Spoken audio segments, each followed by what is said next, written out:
Agent K7 returns.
America's #1 adventurer, K7, former United States secret agent who operated in 22 countries, on land, on sea, and in the air, brings you a story of today.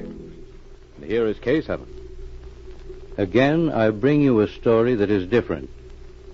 Few people realize that in the world of today, secret agents often influence international diplomacy by supplying information. What movements are the aggressors planning? What are their colonial aspirations? The answers are important, but the answer to what lies in the people's hearts is more important. Knowing has meant the difference between war and peace. To illustrate a different type of work performed by secret agents, an imaginative story of world crises is now introduced by John Holbrook. Thank you, K7. In this story, let us assume that recently the world waited with bated breath for a speech that all feared would mean war. In such an atmosphere, Special Agent M answered a call by radio telephone. He talked to a great diplomat. As he finished, he hung up the receiver. That was a guarded conversation, M. Who was it? The ambassador to a great nation. Well, M, what's the matter? Ivan, that brief conversation was more important than any call we've ever had. A statesman has called upon us for vital information. We've got to go into a country and find out how its people feel, what they think. World peace may hang on the accuracy of our report. You mean we are not on the trail of any particular group of spies? No, Ivan. The man we're after this time is the head of a great state. We've got to pierce his censorship, overcome the fear his secret police have put into the hearts of his subjects. We've got to find out what men and women are thinking, and we've got just 48 hours to accomplish that task. Start packing, Ivan. We fly tonight.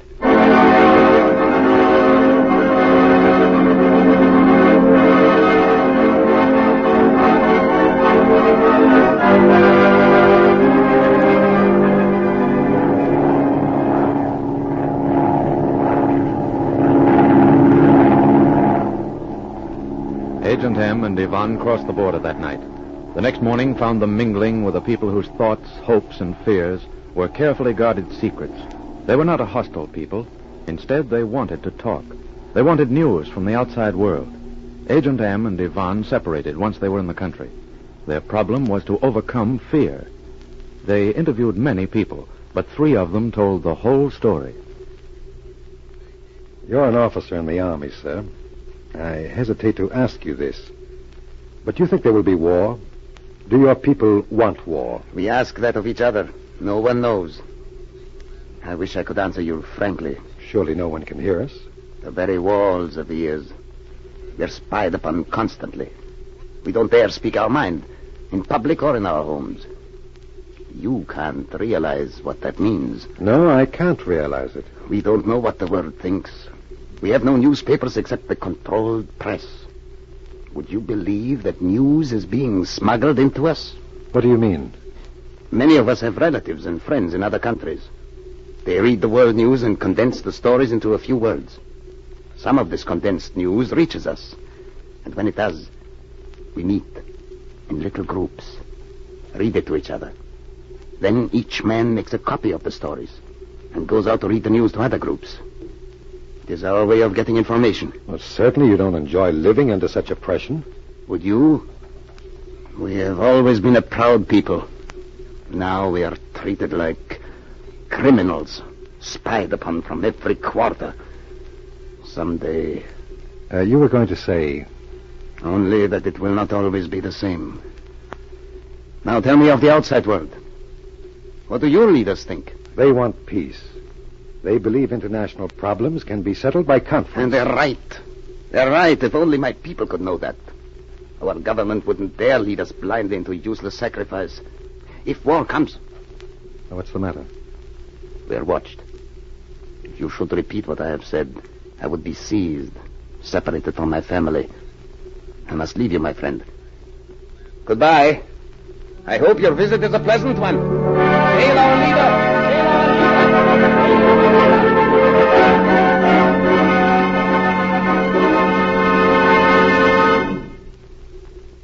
You are mother. Are your sons in the army? Yes, all of them. And I have 3. One is 19. He is with his regiment. One is 17. He is in military school. My youngest son is 10. Surely a boy of 10... Yes, Paul, too. He and other boys his age drill each afternoon. They wear uniforms. They carry wooden guns. You are a woman. You've been in other countries. Tell me, what is the world coming to? Are we mad, all of us? Please, some way will be found. You can say that. But what hope have we? You don't understand. You can't. Each morning I watch little Paul start for school. He doesn't run and jump the way boys used to when I was his age. He marches. Marches. Do you understand what that means? He marches to school just as he will someday march away to war. I want my little boy to be a little boy, not a soldier. Perhaps you exaggerate. Oh, no. No, I know what's coming. I was 16 during the Great War. I remember. Why do we have to stand in line with a ration card now to buy food if war isn't coming? It was so in 1917. Look at this card. I can buy meat for my family once each week. I can have just so much butter, so much flour. What does it mean? I'll tell you. Our money goes for airplanes, for guns, to feed these soldiers whose tramp we hear even in our sleep. Are you taxed heavily? Almost half of the money my husband makes. Each year we have less money. Yet each month my husband has to work longer hours. He goes to work before dawn, comes home at night, eats his dinner, then puts on a uniform and goes to a party meeting. Is it like that in your country? No, of course not.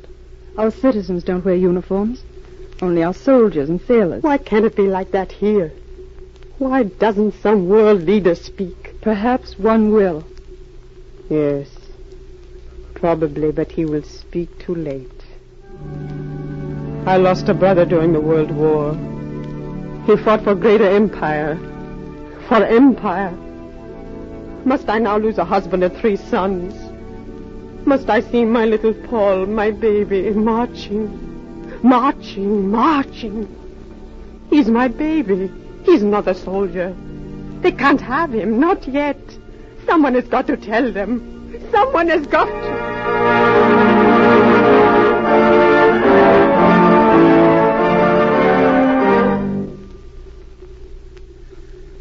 I work 10 hours a day. Then at night I must drill for the party. I don't want to be a soldier. I just want my work, my family. Why can't it be like the old days? Perhaps it will be again soon. I've given up hope.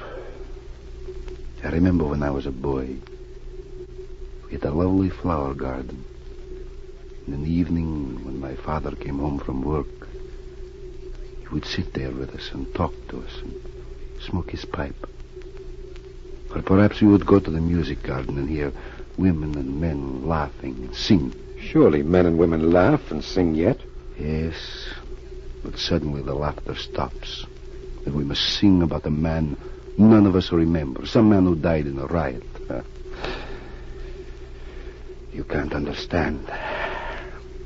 I'm sick of working for nothing. I'm sick of military music, of parades. I'm sick of the party. We're all sick of it. We want a different world. The party is wrong. I listen to speeches and say over again, lies, lies, lies. Why doesn't some man speak? Why doesn't he say, we want peace? Down with the party, down with their lies. You will come with me. Who are you?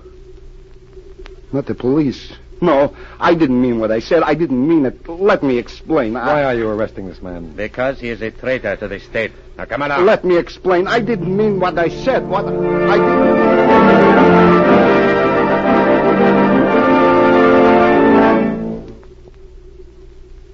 The next day, Agent M and Yvonne met again at the flying field and prepared to leave the country. Both looked haggard, worn. What will happen, Em? What will it all lead to? No man knows. Perhaps as a result of the information we're taking back, a voice will ring out across the world. Perhaps a proposal will be made that these people will hear. And if that happens, their leaders will turn pale. War will at least be put off.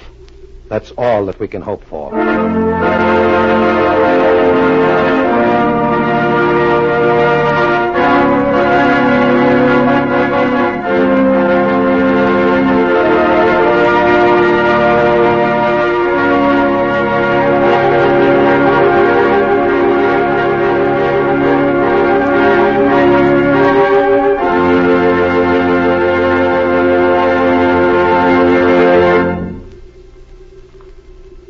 War may simmer in the mind of a people's leader, but if peace lies in a people's hearts, a successful war of aggression is impossible.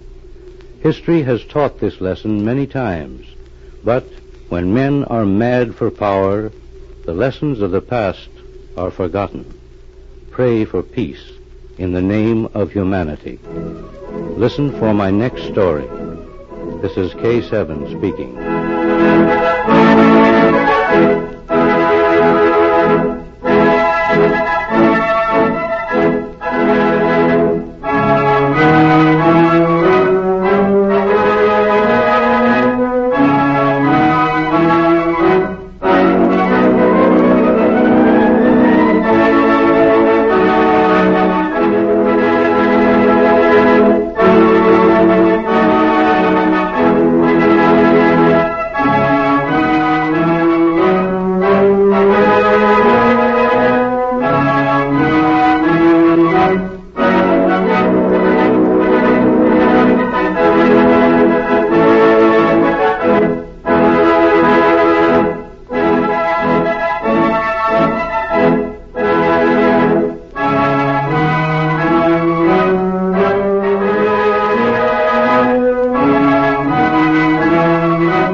America's #1 adventurer, K7, former United States secret agent who operated in 22 countries, on land, on sea, and in the air, brings you a story of today.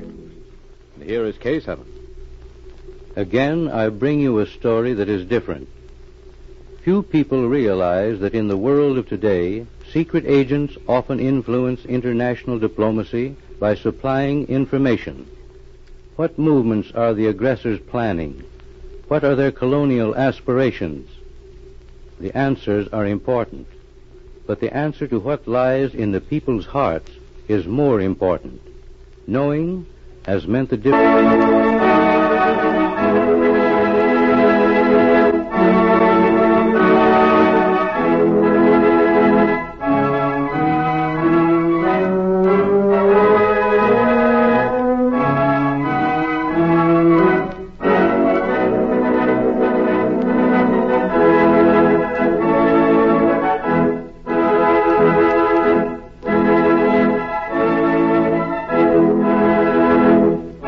Between war and peace. To illustrate a different type of work performed by secret agents, an imaginative story of world crises is now introduced by John Holbrook. Thank you, K7. In this story, let us assume that recently the world waited with bated breath for a speech that all feared would mean war. In such an atmosphere, Special Agent M answered a call by radio telephone. He talked to a great diplomat.